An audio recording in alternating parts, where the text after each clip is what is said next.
वो 10 दिन पार्ट 2।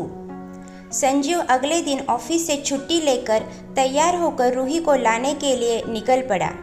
अपने घर से रूही के माता पिता के घर तक का सफ़र संजीव को मीलों का लग रहा था।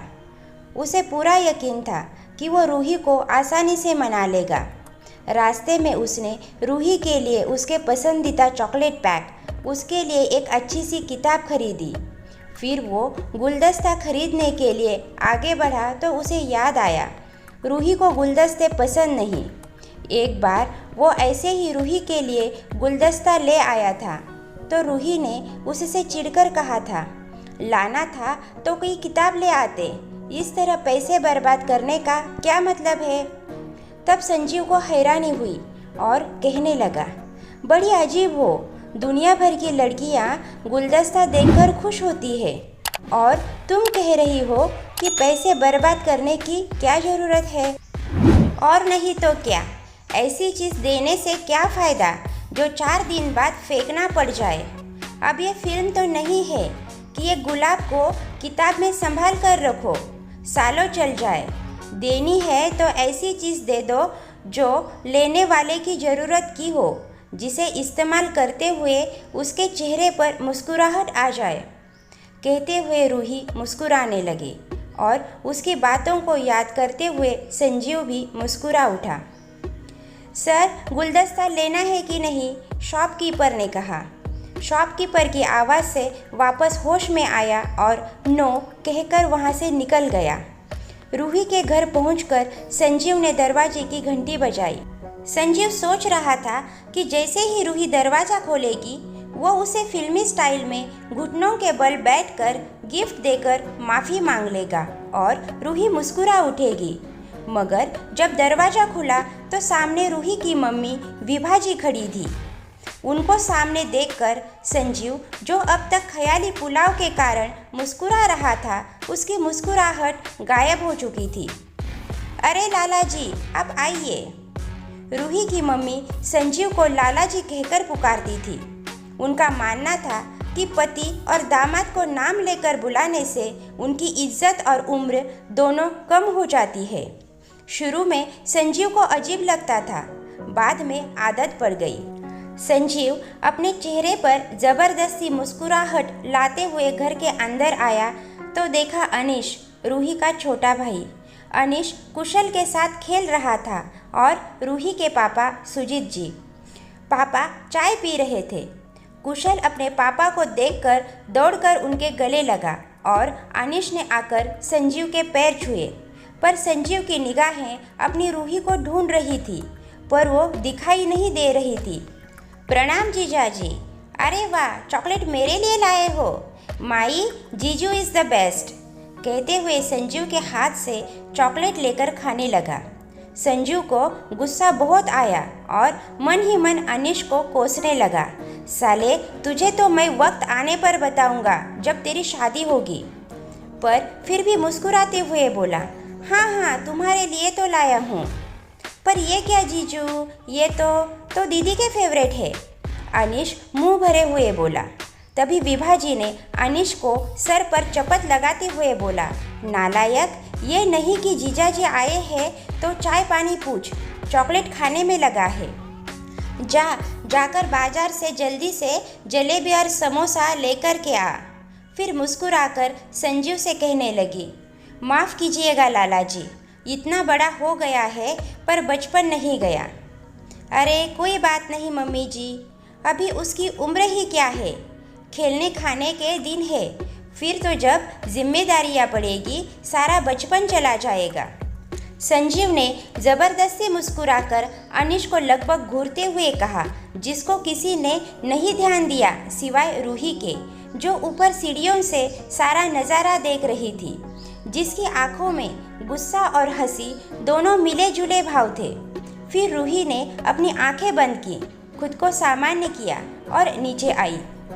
जैसे संजीव ने रूही को देखा, संजीव का मन किया कि वो उसको गले लगा ले, मगर घर के सारे लोग उसके पास ही खड़े थे। रूही को देखकर उत्साहित होकर संजीव बोला, चलो रूही, मैं तुमको लेने आया हूँ। लेने आया हूँ मतलब? पर रूही, तुमने तो कहा था कि तुम लंबे समय के लिए आई हो। सुजीत जी ने हैरान होते हुए पूछा। संजीव कुछ कहने ही जा रहा था कि रूही ने मामले को संभालते हुए बोलने लगी। वो पापा, अगले महीने संचिता का जन्मदिन है, इसलिए मैंने ही इनसे कहा था कि आ जाए और यहीं से उसके लिए गिफ्ट लेने चलेंगे, क्योंकि कुशल ना बहुत परेशान करता है खरीदारी करने में। मैंने सोचा कुशल को आप लोग संभाल लेंगे। अगर कोई दिक्कत हो तो कोई बात नहीं, हम मैनेज कर लेंगे।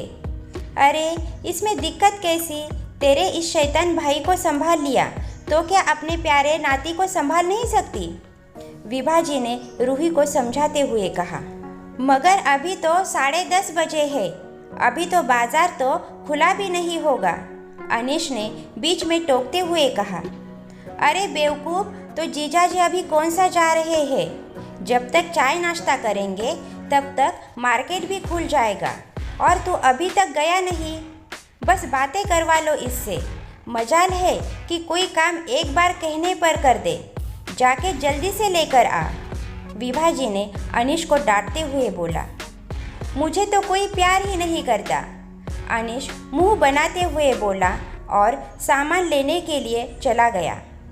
विभा जी संजीव के लिए पानी और मीठा लेकर आई और रूही को लेकर किचन में चली गई चाय बनाने के लिए।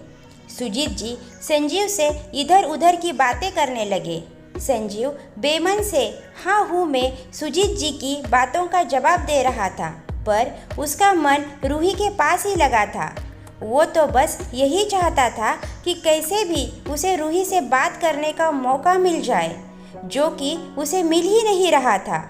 आखिरकार विभा जी संजीव के लिए नाश्ता लेकर आई।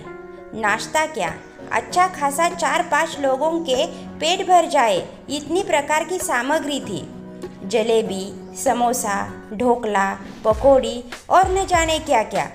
संजीव का देखकर ही पेट भर गया। फिर शुरू हुआ खातिरदारी का सिलसिला। जब तक संजीव के गले तक नहीं भर गया तब तक विभा जी ने छोड़ा नहीं। 12 बजते ही संजीव ने कहा, मेरे ख्याल से अब हमें चलना चाहिए, अब तक सब मार्केट भी खुल गई होगी। ठीक है, आराम से जाना आप दोनों, सुजीत जी मुस्कुराते हुए बोले। उन दोनों के जाने के बाद विभा जी आंखों में नमी लाते हुए बोली, हमारी बेटी कब इतनी समझदार हो गई, हमें पता ही नहीं चला। छोटी छोटी चोट में पूरा घर सर पर उठा लेने वाली लड़की आज दिल में लगे घाव को अपने माँ बाप से छुपा रही है। मुझे डर है कहीं इन सब में हम अपनी बेटी को। नहीं, तुम परेशान मत हो, अभी तुम्ही ने कहा वो बहुत समझदार है।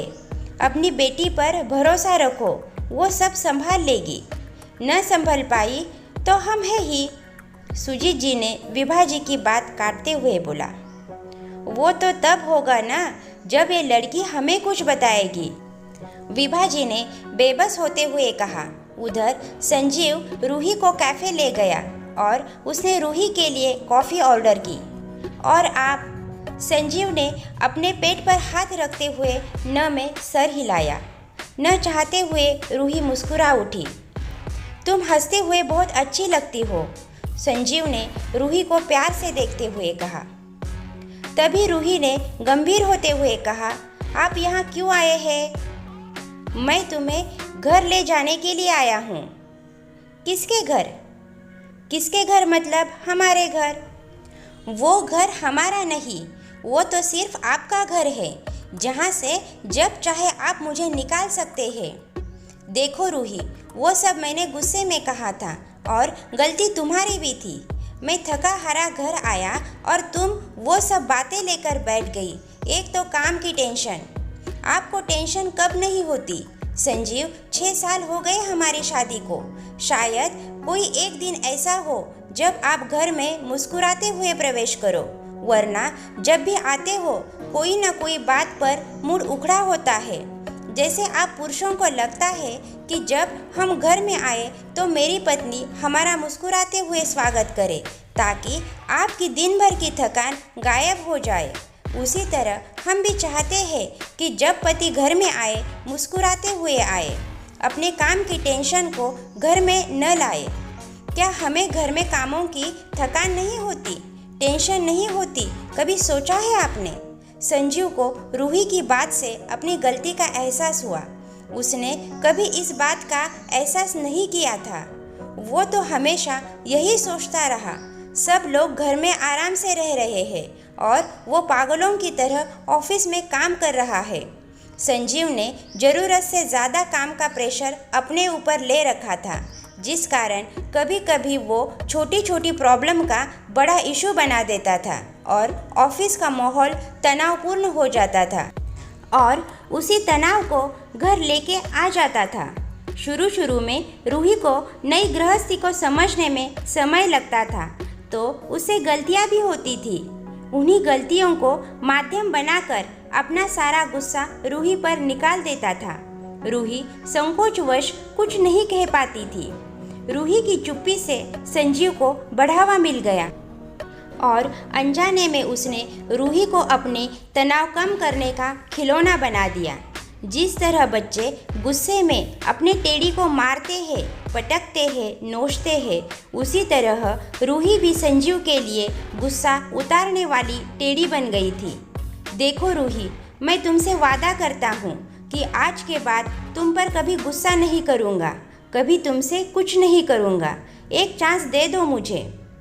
संजीव, ऐसे वादे मत करिए जो आप पूरा ना कर सके। क्या मतलब? संजीव, पहली बात, ये कोई फिल्म नहीं है कि मैं आपसे कुछ भी कहूँ और आप बर्दाश्त कर लें और मैं आपको इसी वक्त थप्पड़ मार दूँ, तो क्या तब भी आप गुस्सा नहीं करेंगे? संजीव के पास इस बात का कोई जवाब नहीं था। और दूसरी बात कड़वी है मगर सच है कि गुस्सा करना आपकी आदत बन चुकी है और आपकी इस आदत को मैं क्या, आपके माँ, पापा और संचिता भी बर्दाश्त नहीं करेंगी। अगर आप चाहते हैं मैं आपको चांस दूँ तो आपको अपनी इस आदत को बदलना होगा। ओ कम ऑन रूही, ऐसा कुछ भी नहीं। अगर सामने वाला गलती करेगा तो आपको गुस्सा नहीं आएगा क्या? तुम मुझे अपनी गुस्से की वजह से छोड़ के गई। चलिए, आपने माना तो कि आप मुझ पर गुस्सा करना नहीं छोड़ेंगे। इस बात पर संजीव की बोलती बंद हो गई।